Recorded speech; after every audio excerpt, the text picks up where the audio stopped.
Well, here we are at Preston Guildhall, looking forward to Sunday's BDO World Trophy men's quarter-finals.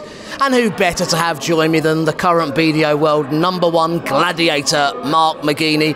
We're going to have a look over the matches, Mark. Let's start with the one that kicks off Sunday, midday. Ross Montgomery versus Kyle McKinstry, two of the informed players here in Preston.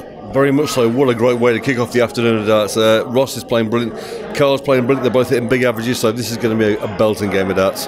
Yeah, we saw Ross taking on his countryman Ryan Hogarth. Ross looked cool as a cucumber, 102 average. He's been very impressive this week. He's came here, he looks focused, and he looks like the Ross of old, and he looks very good for this tournament. You mentioned Ross of old. Kyle McKinstry we've not seen too much of. First round, bangs in a 99 average. He played fantastic again. He's really come here and he's prepared right for this tournament, and these two are both on top of their game at the moment. He's not going to be scared of a big name, is Kyle. Scott Mitchell, he took out in the last round.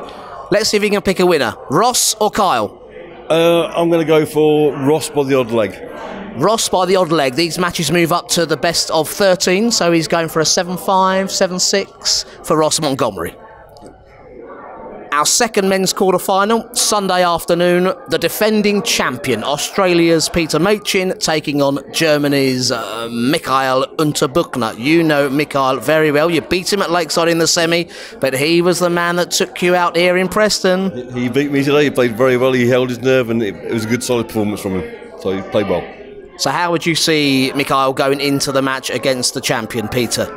He'll have to come down. He's had a big victory today. It's his first one he's ever beaten, so he's going to have to come down and compose himself. And if he can get himself up for it again tomorrow, he'll do well. But he's got to really hold his nerve tomorrow. I'd love to hear your views on Peter Machin. To many people, such a surprise when he got to the final 2 years ago of the World Trophy. He comes back the following year and wins the thing. What a player. He's a fantastic player. He seems to love this tournament. Listen, last year's defending champion was a finalist before that. He just seems to turn it on at this tournament. He's playing really, really well. Do you think he's capable of doing it again? Yeah, I think he is. He's got a great chance. He's looking cool. He's no pressure on him, and he just loves this tournament, so why not? Yeah, Peter had a little bit of luck. One missed double from Wesley Harms in the previous round. He's still in, so Machin or Unterbuchner, give us a name. Machin. Oh, I thought he'd go with the one that beat him. He's not. He's gone for the champion. So second half of the draw, the bottom half as we're looking at it in the order we're playing, that means it's Jim Williams versus Scott Baker. Wales and England, two people I'm sure you know very well, Mark. What are your thoughts on that one? Game of the day for me. This is going to be the game of the day. Jim Williams, Scott Baker, both in fantastic form. Jim had a great weekend in Bruges last week, done the double. Scott looking good this week, so he's playing solid. Yeah, he's right. Jim Williams at the tournament in Bruges, double-header. Jim Williams walks away with both titles. But Scott Baker made his Lakeside debut, look good despite defeat. He's looked really good up on that stage again, hasn't he? Very comfortable in his win so far, beating Scott Waits and Andy Bartons. He has. He's looked good. He had his first win this year at Germany and played really well there. So he's full of confidence. He's playing well this week. But Jim, one of the pre-tournament favourites, our number 4 seed. Do you think Jim will be too strong for Scott? This is going to be a nail-biter. This is going to be... If I'm going to have to back a win, I'll back on Jim, only because he's got the confidence. But if Scott wins it by the odd leg, it wouldn't surprise me. You don't have to, but you're going to go for Jim? I'll say Jim. OK, he says Jim.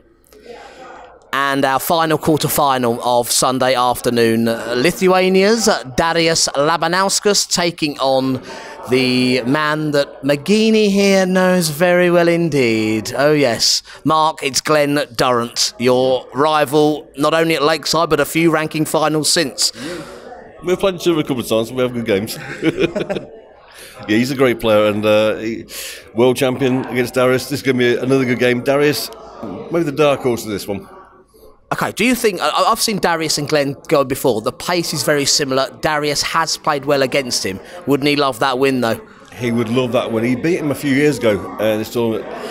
But the form Glenn's in at the moment, he's not going to have too many problems tomorrow, I don't think. Yeah, Glenn in the last match of the second round recorded the highest average of the tournament so far, almost 103. Really looks like this is the one he wants. He's won the Lakeside, won the World Masters. This would complete a BDO Triple Crown. No player has done that before. I can tell that Glenn really has his eye on that. Yeah, Glenn's after titles. He wants the history in it now. No one's ever done it before. I think Glenn is going to be very difficult to beat tomorrow. Okay, so Darius, do you give him a chance, or is Glenn the man? Darius has to play his A game and hope Glenn drops off, but the way Glenn's playing at the moment, no, Glenn won't drop off. He's playing so well at the moment. Well, Lucky D versus Duzzer. They won't bring their D game. It's going to be a lot better than that. Mark McGeeney, thanks ever so much for looking at our quarterfinals. We can't wait for Sunday at Preston Guildhall. The BDO World Trophy continues. Hopefully you'll join us.